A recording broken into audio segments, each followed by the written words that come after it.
ইরানের ৯টির বেশি শহরে বিমান হামলা চালালো আমেরিকা। দক্ষিণ ইরানের বুশাহারে আইআরজিসির ঠিকানায় চলল হামলা। রাতে আমেরিকার বায়ু এবং নৌসেনার মিসাইল হানা।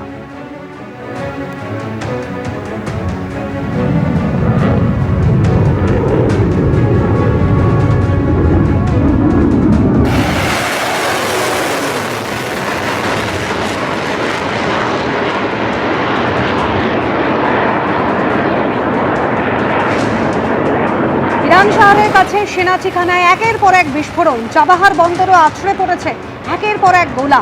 ইরানের কাছাকাছি সমুদ্র এলাকায় ২০টিরও বেশি আমেরিকার যুদ্ধ জাহাজের টহল। আর আমেরিকার এই হামলার জবাব মিসাইল উড়িয়ে দিচ্ছে ইরানও। হামলার ফল ভুগতে হবে আমেরিকাকে, পাল্টা হুঁশিয়ারি দিয়েছে ইরান। ফোন করে সমঝোতায় আসতে চাইছে ইরান। সাংবাদিকদের কাছে দাবি ডোনাল্ড ট্রাম্পের। ইরানের হামলার আশঙ্কায় বাহরিন, কুয়েতে, কাতারেও বাজছে এয়ার সাইরেন।